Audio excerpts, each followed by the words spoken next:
eu devia estar chamando a polícia, mas vou correr com esse tigre pro mato. Oi, bem-vindos ao meu canal, meu nome é Lorena e feliz ano novo! O ano já começou animado, eu comecei a fazer parte da Maratona Literária de Verão, que estava sendo promovida pelo canal do Geek Freak, do Vitor, e que era tipo uma leitura temática, tinha um tempo pra fazer, mas sem estresse, eles estavam batendo muito nessa tecla do sem estresse, mas era uma questão sobre mitologia grega e deuses do Olimpo, os 3 deuses grandes disputando ali. Então você escolhia um time e um deus, e aí a partir daí tinha uma lista de leitura temática, que você escolhia os livros, mas baseado em alguns pré-requisitos. Alguns temas para te direcionar, mas é para ser divertido, é para ser leve, enfim.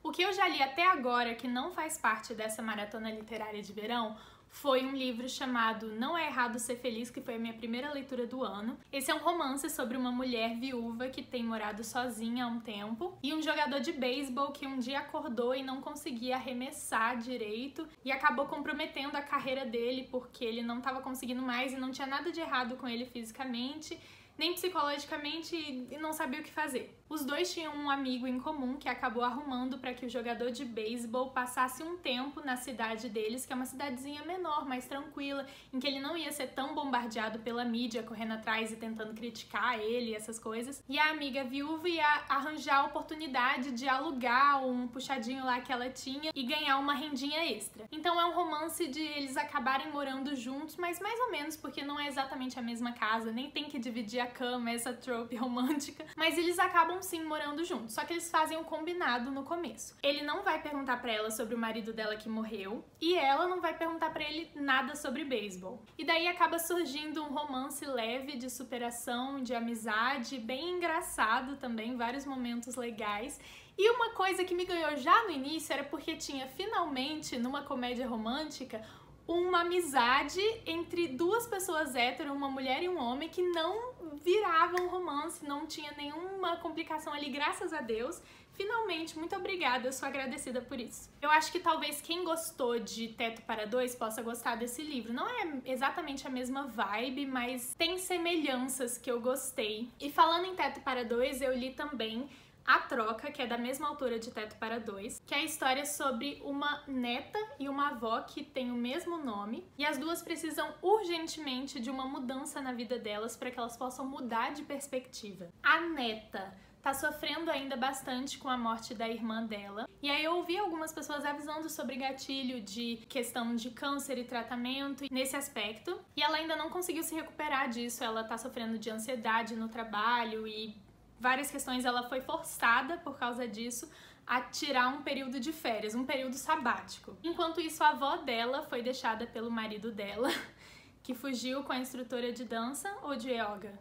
Eu não lembro, mas ela tá se saindo muito bem, mas ainda assim ela acabou deixando muitas partes dela de lado nesse casamento para fazer o casamento funcionar. Então agora é o momento merecido da vida dela para ir atrás dos sonhos dela. E por isso as duas resolvem trocar de casa e trocar de vida. Cada uma vai fazer as coisas que a outra estava acostumada, os hábitos, para que elas possam mudar de perspectiva. Tem uma frase nesse livro que é: eu só consegui me encontrar quando eu deixei de ser eu não sei direito como é que é a frase, mas é bem legal. O negócio desse livro é que muitas pessoas que leem Teto para Dois vão, tipo, com fome ao pote pra ler esse livro logo, achando que vai ser meio a mesma vibe, mas esse livro não é um romance romântico. A parte romântica até tem, mas é pouco, e mais pro final ela demora bastante pra se desenvolver. A história realmente é mais sobre essa questão de superação. Então eu acho que A Troca e Não é Errado Ser Feliz fizeram um acordo e surgiu Teto para Dois aqui, porque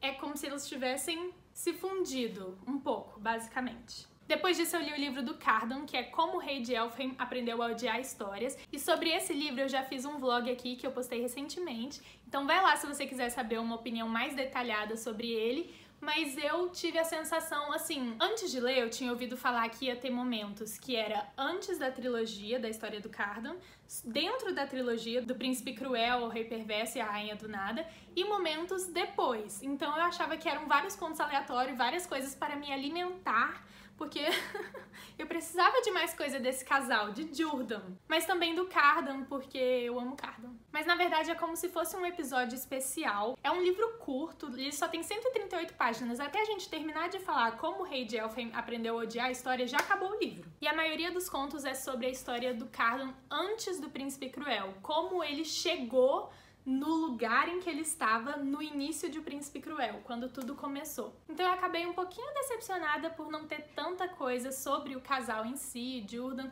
Na verdade eu não queria, não precisava ser romance, só precisava ser cena em que os dois apareciam. Enfim, o que eu tirei melhor desse livro é conseguir construir melhor e ter uma visão mais clara sobre a personalidade do Cardan, que eu acho que ficou, assim, bem pá, então é isso. Aí já começando a maratona literária, os deuses temáticos, é porque eu entrei no time do Hades. Então, tava lá Deméter, que era um livro que faça parte de uma série. Aí eu arregacei, porque eu já tava lendo Trono de Vidro e li A Lâmina da Assassina, Império de Tempestades tomo 1 e tomo 2, Torre do Alvorecer e Reino de Cinzas. A minha história com Tog foi bem assim. Eu gostei de ACOTAR e eu via muitas pessoas assim do fandom comparando e tal. Enfim, daí eu fui, vamos de Tog. E eu li o primeiro livro, e o primeiro livro é interessante. Mas eu tenho a sensação, eu ainda não li Crescent City, mas até agora a minha impressão dos livros da Sarah J. Maas é que assim, você não pode ler o primeiro livro vendo fanart. Não dá nem pra fazer o link, você não consegue nem imaginar como é que a gente vai chegar de onde a gente tá agora pra lá. E aí eu ficava muito frustrada lendo, que eu ficava, mas olha, eu tô vendo aqui esse triângulo amoroso e eu sei com quem que ela vai ficar no final e... Enfim, mas num modo geral é um livro interessante, instigante. Aí eu li Coroa da Meia-Noite. E a raiva que eu passei não deu conta, porque o meu personagem favorito de Tog, pelo menos no início, até chegar a minha personagem favorita de verdade, é o Dorian. E o Dorian, Coroa da Meia-Noite, só sofre. E a protagonista, a Celaena, ela, assim, ela só ficava com os personagens que eu odeio. Então, assim, eu tive que ler realmente na força da raiva, porque eu não aguentava mais e tinha exatamente esse romance que eu não gostava com o meu comfort hate character e o meu personagem favorito, Dorian, só sofria, só era desmilinguido aí, coitado. Aí no final começou a engatar as coisas, eu achei, interessante. Aí eu li Herdeira do Fogo e fiquei completamente rendida. Aí eu precisava ler o resto, aí eu precisava ler Rainha das Sombras, Império de Tempestades, tudo, porque realmente aí me cativou e apareceu a minha personagem favorita, que é a Manon. Perfeita patroa, basicamente 90% das vezes que eu arrepiei e me emocionei com Tog foram nas cenas da Manon. Eu chorei. E Torre do Alvorecer, que era, pelo amor de Deus, um livro de mais de 600 páginas sobre o meu comfort hate character. Tipo assim, exatamente o personagem que eu não aguentava mais, eu odiava. A mulher foi lá e fez um livro enorme sobre ele. Que daí tem uma rendição delezinha ali, não é só sobre ele. E acaba sendo bom, mas assim, haja coragem. Enfim, agora eu acabei Tog, tô órfã de Tog. Crescent City vem aí. A segunda deusa temática era Perséfone, que é um livro único de um autor com muitos livros publicados. Daí, pra essa categoria, eu tinha lido, eu estou lendo Perto do Coração Selvagem, que foi o primeiro romance publicado da Clarice Lispector. Eu conheci a escrita da Clarice Lispector enquanto eu li um conto chamado Amor pro Vestibular, né? E olha... E eu amei, daí eu resolvi me aventurar agora no romance, que eu ainda não terminei. Então, não sei quanto eu posso falar disso aqui agora, porque eu tô ali... Então, se não vai tu mesmo, eu vou falar de outro livro que eu li sem a intenção de ser pra MLV, mas cabe aqui, que é 1000 Beijos de Garoto, da Tilly Cole, que eu nem conhecia essa autora antes disso, mas eu vi ali no Goodreads que ela já escreveu vários livros, então serve pra essa categoria. Esse livro é um romance sobre um casal de amigos que se conhece desde bem infância mesmo e é apaixonado desde antes da puberdade, e aí eles acabam ficando juntos e são aquele casal que namora e todo mundo vê e fica, gente, eles vão casar, eles são perfeitos um pro outro, alma gêmea. Só que alguma coisa acontece que eu não vou poder falar o que é, porque todas as reviews que eu vejo, ninguém fala o que é e todo mundo fica super misterioso sobre o que é esse livro, então eu não vou falar também. Alguma coisa acontece que eles acabam tendo que se separar por um tempo e nesse meio tempo eles acabam guardando segredos um do outro. Alguém guarda segredo de outra pessoa. e quando eles se reencontram, tudo isso vem à tona, porque obviamente eles ainda se amam, é bem aquela história de almas gêmeas, assim, de arregaçar mesmo, e é muito triste, é assim, você chorar o livro inteiro. É bem pesado essa carga emocional, não é pesado por causa de gatilho, assim, enquanto eu tava lendo, às vezes eu tava sentindo como se tivesse, tipo, uma prancha de ferro no meu peito, sabe? Mas de uma forma boa. Então eu tava com muita expectativa sobre esse livro, e realmente é bem legal, é bem fofo, e bem... eu chorei em algum momento. Mas teve um momento ali na metade que eu comecei a perceber que o menino era assim, meio doido. Ele era aquela pessoa que ficava, não, eu sou a pessoa que mais sofre nessa vida, e ele tinha 2 pais que amavam ele, nem era ele que realmente estava ali sofrendo mais na história. E assim, era só ladeira abaixo, e ele revoltado. Não só a questão de ser revoltado, mas assim, ele tinha muito, tipo assim, o mundo nas mãos dele, privilegiado. E realmente tinha essa coisa que tava acontecendo que realmente, coitado, tadinho. No início eu passei pano, mas depois, essa questão dele assim, esse jeito, ele meio possessivo e falando umas coisas meio doida, começou a me desconcentrar, tipo assim, tirar a minha atenção e o meu coração total de imersão naquela história. Eu ficava assim, aí eu, oxe, ele tá fazendo umas coisas esquisitas. E aí eu fiquei preocupada de, no fim, acabar com ele desse jeito, e aí ia ser só ladeira abaixo mesmo. Mas no final tudo fica bem. O terceiro deus é o Dionísio, que é um livro de ficção adulta. E aí o que acontece? Eu tenho uma dificuldade danada pra conseguir diferenciar, ai meu Deus, quando você descobre que a Bookstan tem problemas. Eu tenho uma dificuldade danada pra diferenciar young adult de ficção adulta. Eu tenho alguns livros que eu realmente vejo e eu acho que isso aí é ficção adulta de verdade. Mas assim, eu não sei fazer isso muito bem. Então o que eu peguei? Vou ler um livro com hot. E aí eu li Os Números do Amor, que é sobre uma mulher autista bem metódica que tá sendo pressionada pelos pais dela a finalmente dar netos e se casar e tudo mais. Só que o que acontece? Ela tem pavor de relacionamentos porque ela acha que ela vai muito mal nessas questões e porque ela acha que ela vai muito mal no sexo também. Então o que ela resolve fazer? Contratar um acompanhante pra ensinar ela tudo isso. Primeiro ensinar a transar e a fazer todas essas coisas. E aí ela contrata esse cara e eles acabam se apaixonando. E aí, eu tava com muita expectativa pra esse livro porque eu acompanho uma booktuber dos Estados Unidos, eu acho que é dos Estados Unidos, que o canal chama Read with Cindy. E aí, eu tava, assim, muito animada porque ela gostou muito desse livro. E ela não gosta muito de quase nada. Então eu tava com bastante expectativa. E é um romancinho muito amorzinho. Realmente, eu terminei esse livro com um sorriso no rosto e aquela expressão assim. O que eu acho que é isso que a gente tem que esperar mesmo dos romances. Por mais bobinhos que seja, por mais complexos que seja, ficar assim com um sentimento bom depois, né? Um sentimento, provocar algo. Mas ele já começou meio esquisito, porque tem um outro personagem que é completamente maluco, e aí ele, tipo, a primeira interação deles é literalmente ele tentando dar um de bonzão, que tava com uma caixa de camisinha, e aí falou pra ela se colocar lá fora e procurar homens e não sei o quê. E aí eu fiquei assim... E realmente tem muitos momentos meio cringe, assim...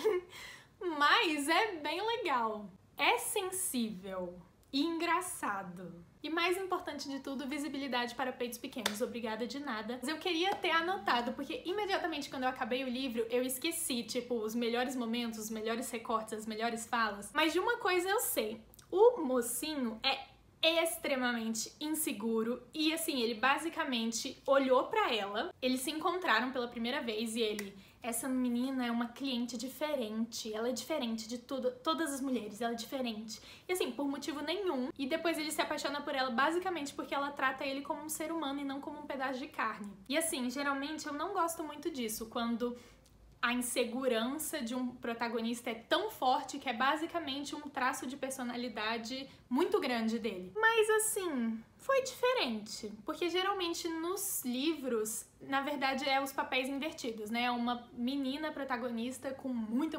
insegurança e um cara ajudando ela a superar isso. Então, por ter mudado o gênero, acaba que muda a dinâmica do clichê no livro. Mas de qualquer forma, é um livro levinho, é bonitinho. E é isso, né? E a última deusa do time de Hades é a Hécate, que é um livro com elementos mágicos.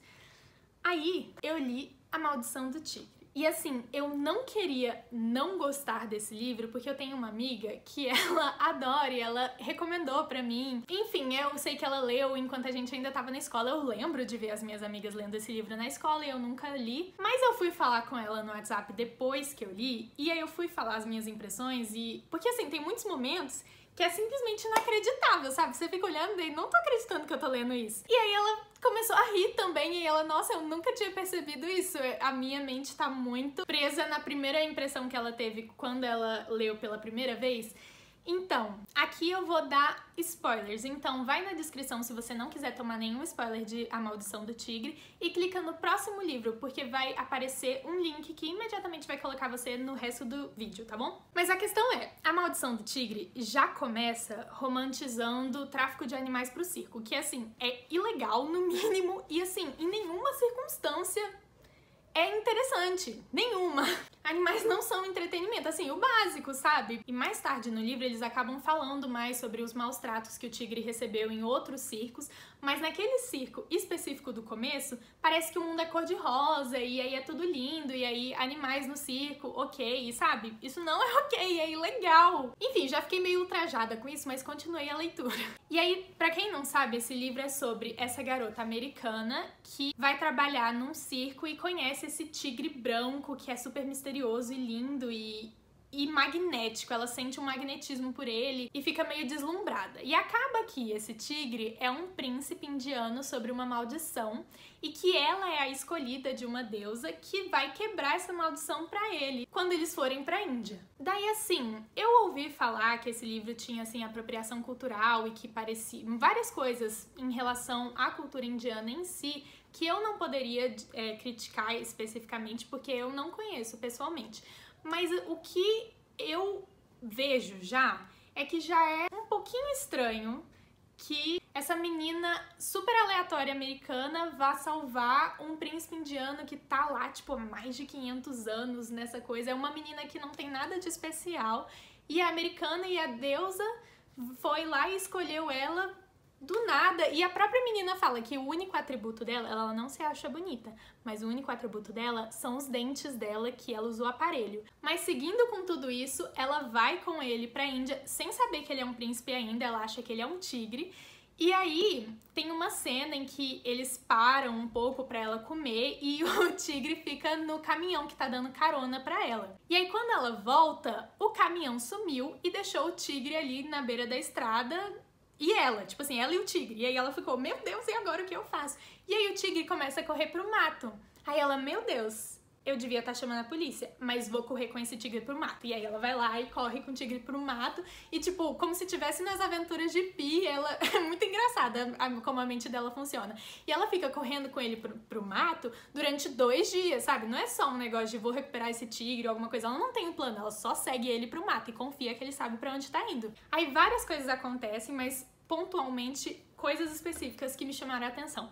Tem um triângulo amoroso nesse livro que eu não esperava, eu não sabia que ia ter um triângulo amoroso.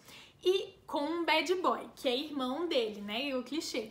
Essas coisas, assim, geralmente não me incomodam, eu gosto, só que, assim, a narrativa é muito juvenil, sabe? Assim, ela é completamente imatura em relação a relacionamentos e ela é aquele clichê de protagonista que é super altruísta. Então, tipo assim, ela não se importa com ela mesma, ela se importa com os tigres. Os tigres é que precisam estar a salvo. Sei lá, tem uma cena desse triângulo amoroso em que ela literalmente negou um beijo, assim, ai meu Deus, não sei nem por onde começar.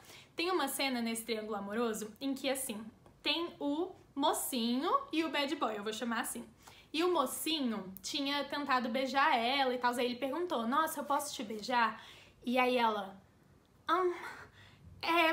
você não pode perguntar, as garotas têm que ser arrebatadas e se você precisa perguntar, então a resposta é não. E assim, eu não vou nem começar a falar tudo que tem de errado com uma questão de consentimento aí sobre isso, né? Mas assim, ok. Aí no dia seguinte o bad boy chega e dá um selinho nela. Daí ela fica, você... na frente do mocinho lá. Daí ele fica, ok. Mas a melhor parte é que quando o bad boy aparece e realmente começa esse triângulo amoroso, literalmente a primeira interação entre o mocinho e o bad boy, que são irmãos que não se veem há anos. É literalmente sair no soco por causa da menina. E aí depois, quando ela consegue conversar com o bad boy, ele vem de um passado traumático e ele se abre pra ela em 2 segundos e ela faz uma análise psicológica detalhada sobre ele que ninguém mais percebeu. E no final, o conflito final acontece porque ela do nada, tipo assim, ela começa a namorar com o mocinho.